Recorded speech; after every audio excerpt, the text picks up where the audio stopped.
Welcome back to the nice air-conditioned studio here at Full Circle, Florida. After a week of listening to our viewers in the field, we bring it back inside into our panel here. He is the host of the Ryan Gorman Show. You can catch him 6 a.m. to 9 a.m. Monday through Friday on News Radio WFLA and iHeartRadio. Ryan Gorman back with us here this week, and our political analyst and the distinguished USF political science professor, Dr. Susan MacManus. I'm glad to be back indoors, right? We were in Lakeland earlier this week.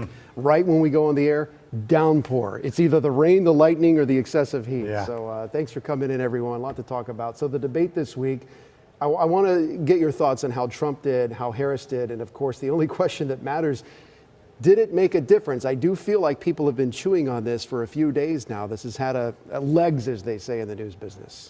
Well, to make it simple, a lot of Republicans were very disappointed in Trump's performance, and they acknowledged that she did better in terms of communicating. On the other hand, Democrats were euphoric and expecting the polls to go stratospherically her way. Now, what difference it makes? We do know one thing. Over the years, it takes a week or two before you can really see what sets in terms of the debate. 67 million viewers, that's quite an impression. And these, Ryan, are not people that sit close to the opera like we do. I mean, these are casual people, like might be their first impression. Yeah, and it's really not even those numbers. It's the viral clips that get shared on social media that people pick up, on Instagram and TikTok and Facebook and YouTube. I think it probably isn't going to move the meter very much. There's not a whole lot that can. This was not a debate like what we saw in June, where it was a complete game changer, the Biden-Trump debate. I think for Vice President Kamala Harris, she didn't really reveal much more about herself or her policies. And that was something that I know a lot of people wanted to hear from her. They wanted to know a little bit more about her. So I feel like she came up short there.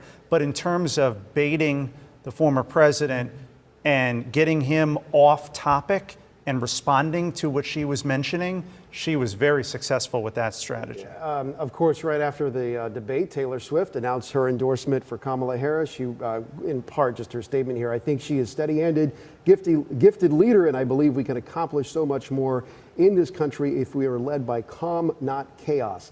So how much influence does Taylor Swift's endorsement carry in this election? And specifically when it comes to those younger voters who may have been thinking, maybe I'll sit this election out. It's going to have a lot of difference. And when you think about it, think of her fan base. They will go to the end of the earth to get a ticket at any cost, buy anything she sells or whatever. So the fact of the matter is that they're at that stage where they know more about people and personality than policies. I can see that it might create some upsets because turnout of younger voters in Florida, as we've said many times, 35%, the number keeps going up now. Over a third of our registrants are under age 40. Is she the one celebrity that has relevance? The one. I mean, if there was one celebrity I want an endorsement from, it'd be Taylor Swift. Now, is it going to make that much of a difference? We'll have to see, but keep in mind, just like with the RFK Jr. endorsement of former President Donald Trump, even if it's a small margin, it could make a big difference in those really tight swing states. Even though a lot, I will say, I've spoken to a lot of younger people, a lot of them said it was not at all a big surprise that they had anticipated the endorsement. Yeah, I think everyone, probably saw it coming. Trump's biggest weakness does appear to be his personality. I mean, even Trump voters know they're not voting for a patron saint, and they're okay with that. Harris, her biggest weakness seems to be her changing policy positions over these last few years and essentially asking the voter to forget about what she may have said in the past. This week I was out talking to voters all throughout our area here in Tampa Bay. I heard two things. One, the person is bigger than the party, meaning character matters. But then I also heard, you know what, I don't care about that because these grocery prices are killing me. I just want someone to lessen the pain.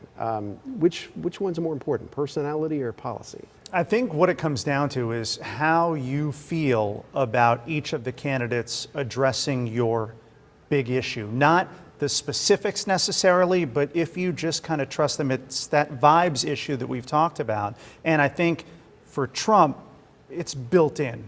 People aren't really changing their view of him at this point. Yeah. For Harris, she's got a little more room to grow, perhaps, but she could also lose some support if she doesn't play it right in the home stretch.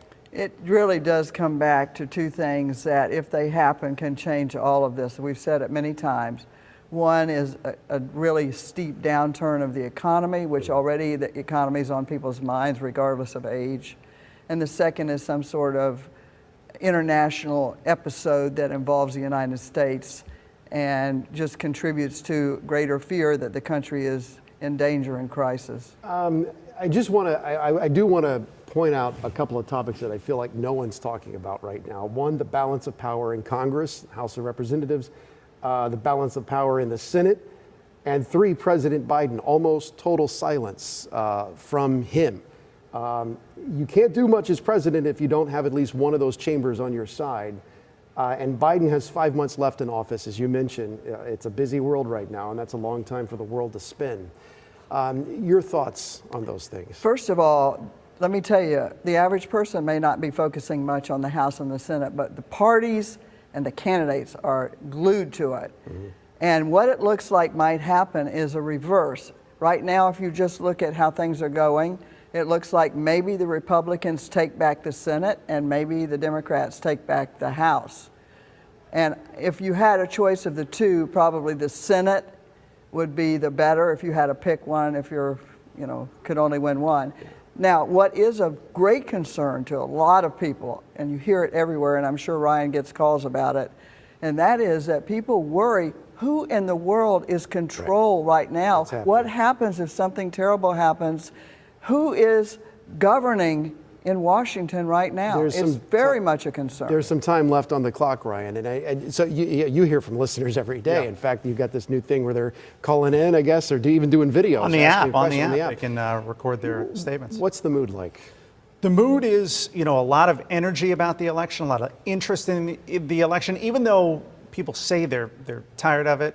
It's like a hate-love kind of relationship going on there. But the one thing that I have pointed out time and time again, we keep hearing these big promises from both these candidates. And what everyone needs to keep in mind, this is a very divided country. It's going to be a very close election. You're not going to have big majorities one way or another in the House and the Senate. So whatever the candidates are promising, whether it's really far to the right or really far to the left, it's probably not going to happen like that. And even if they try to do it on their own without Congress, the courts are going to put a hold on it. They're making a lot of promises, both candidates. And the polls, you cannot, I stressed a million times, cannot take these polls to the bank.